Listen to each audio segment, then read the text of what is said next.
I admire your extraordinary bravery to say, because you could be pretty easily snuffed out, and not a lot of people would be inquiring about it, right? Probably not. So, well, you sort of just answered the question in that you said if you have a firm conviction about something and it's the truth, it kind of what keeps you going. But really, like, what keeps you going? In light of the fact that you're vilified and you're blacklisted and people say terrible things and you're constantly getting bad news about this is being shut down and that, and then I don't know how you do it. I don't know how you do it. I don't know how you do it. When I was 31, the short answer is I don't know either. I just know it's the right thing to do, and I'm pissed off what they've done to my family, what they did to me and my children, what they stole from me, for no reason other than I was talking about their dirty laundry, which they eventually had to admit themselves, right? Where the hell did they get away doing that? And all those kids on the ground, and patting themselves on the back because they said the right words now. I mean, it's partly that. But I remember, this is very deja vu, when I was 31, I was in seminary. I went on a fact-finding tour to the Guatemalan refugee camps on the border of Guatemala and Mexico. These are people who are refugees from the Civil War there. Horrible stuff. And I was taken into the camp by a guy called Brother Fidel. He was an ex-Catholic priest who had been booted out by the bishop because he was getting too close to the Indians. Kind of like deja vu for me, right? And too much like Jesus, right? Kind of quoting the Bible too much. But anyway, so he was living among these refugees, right? And the Guatemalan army kept raiding across the border and killing people all the time. And kids were dying every day from malnutrition, typhus, dysentery, the whole bit. Rickets, kids running around blind, nightmare. But these people were the happiest, those children and those people. They had a love I've never seen before anywhere.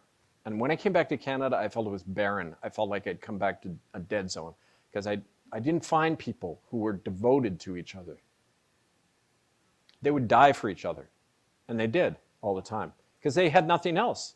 They didn't have the buffers. They only had each other. And I remember I said to Fidel one night, I said, which means faithful, I said, don't you ever get scared, like what you're asking me now, right? And that was on the other side of the veil I had to go through myself, that when you go through a testing, you say, hey, I did it.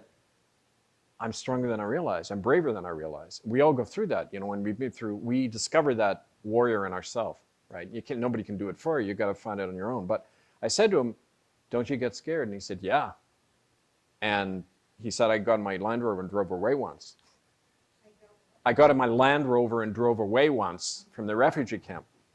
And then I came back and I said, so what brought you back? He said, well, whenever I get scared, I go to the poorest child in the camp, and I just look at her, and I realize she can't get away.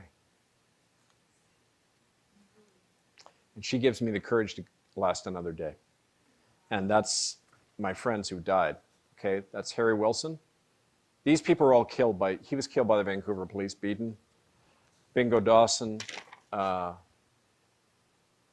These people are all part of our movement in Vancouver. They're all targeted after we started occupying churches. They're all just killed. Ricky saw that. He ended up dead. William Coombs, you know this one. William was the one who saw Queen Elizabeth take those kids. Erica Kelly, the nurse who treated him, said it was arsenic poisoning. We got that testimony from her. She's going to testify at the tribunal as well in September. All the classic symptoms of arsenic poisoning. He dies suddenly. He's about to come to London to give testimony. He's called in the Mounties, bring him to St. Paul's Hospital, Catholic hospital, and he's dead in 48 hours.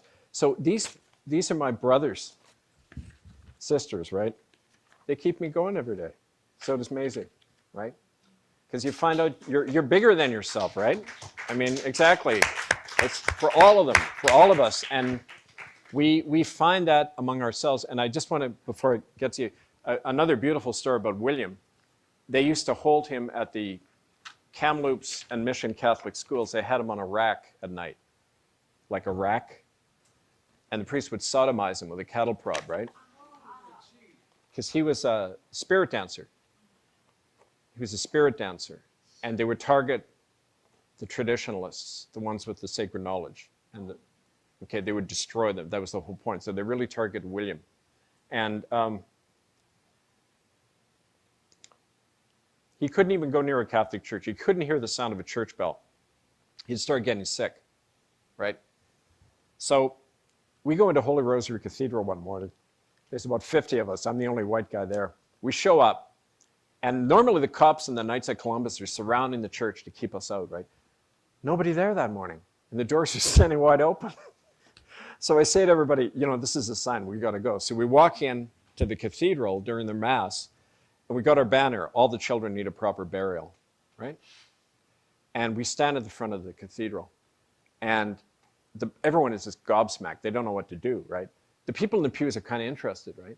And the priest is freaking out. He gets the organist to keep playing to drown us out, right? And people are kind of wondering what's going on. And the priest is he's turning red. He's just so hate-filled, right? And he comes over to me, and he actually gets me in an arm lock, this priest.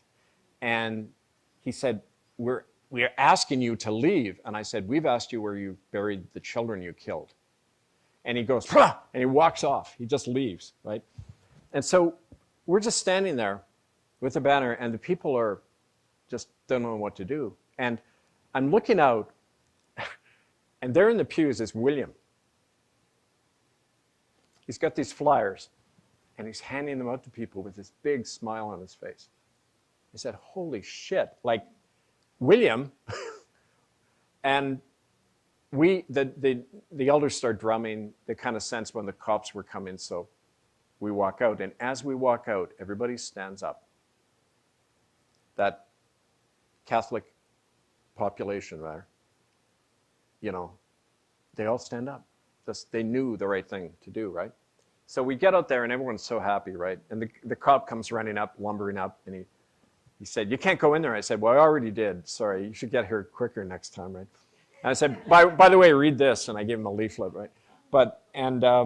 So I go over to William, man, and we're hugging. And I say, William, what gives? Like, how did you do that? And he said, I saw you going in, and I didn't want to let you down. Right? And I realized then, the way we all heal, we do it together. You don't do, he went to counseling for 20 years, didn't do a thing for him. That one day, and he stopped drinking that week. It came back, it only lasted a couple of weeks, but he stopped drinking. And that's, if you knew William, what a miracle that was. But it was a miracle only as complex as the fact that we did it together. He said, I don't have to be afraid of those priests anymore. I went out and just see they're just people. And like the institutional mask falls away, and we just see they're just people, right? And so if you ask me how I get the courage, that's part of it. But there's an unknown part that I can't explain. And I think it's finding who we really are. I've had more things open up for me inside since then as a result that have answered that more for me about why I have that ability I never knew I had. But you find it. And you go through, my worst pain was losing my daughters, right? That's why I got accepted in the healing circle. They saw I was suffering and bleeding. I wasn't the do-gooder coming to fix them, right? I was just their equal in our pain. But we weren't afraid to talk about the pain. And that's hard in Canada to do that, Oh, yeah.